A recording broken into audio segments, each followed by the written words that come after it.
Bear was a young fellow when he was here, and he was rough as the devil, I'll tell you. But great coach, one of the greatest ever lived. He was tough. One day, I messed up on the field. Let me tell you this story.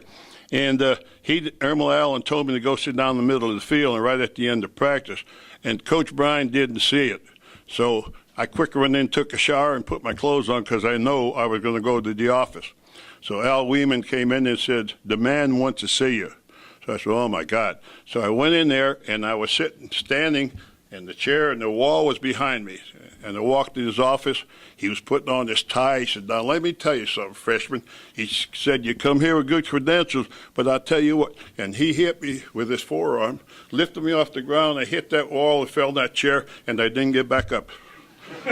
I'll tell you. So he told me, he said, "Now I'm kicking you off the team." So I walked down the hallway, and I said to myself, well, I go to the University of Richmond because my coach at Fort Union Military Academy, he's now coaching there. So Bear said, "Come back." So he said, he said, "Next time you mess up on that field," he said, "I pointed the gate." He said, "You better be gone because my foot's going to be in your butt every step you take." So after that, he and I became real good friends because I didn't want to get kicked in the butt every step I took. I've seen him, Bob Gaines, when I was a freshman. Bob was a junior, I guess. And I saw Bear Bryant pick him up, and Bob weighed a good 270 pounds. I saw Bear Bryant pick him up by the seat of his pants in Jersey and throw him about 3 yards. And I seen him do it a lot of times. And he'd get right out there. We were practicing kickoffs one day, and in receiving kickoffs, you had to block a certain man. And we had a guy named Ted Kearns. He went down, and we practiced it twice. He screwed up both times. And Bryant took off and gave him a body block. And I mean, it knocked Ted Kearns a long way. But that's the way Bryant was. He got down in the action. And every time he'd do somebody do something wrong, he'd start running, we'd holler, "Toot, toot," and everybody start looking around because, you know, Bear was coming after you. And that's the honest to God truth. I'm not lying.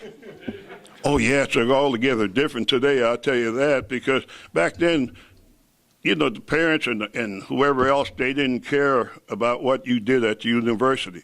But today, like you said, you couldn't get away with all that stuff. They'd put you in the penitentiary.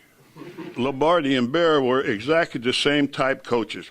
They knew what kind of psychology to use on you to play, and their coaching techniques were exactly the same. Even at the end of practice, we used to have to, with Green Bay, run about 10 yards and then come back and run some more, run a play. And Lombardi used to do the same thing. So they're exactly the same kind of coaches. Bear Bryant was the first one I played for, and he made us do things that benefit ourselves. And he would try to make everybody go to church on Sundays, but a lot of guys didn't, but I did. Anyway, he was that kind of fella. He'd send a letter home to your mother and father every now and then and tell them what you're doing and how you're doing.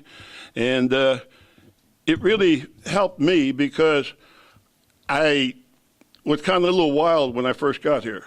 But then Bryant really calmed me down and everything, so I was real happy over that. Bear Bryant was one of the greatest coaches you can ever want to play for.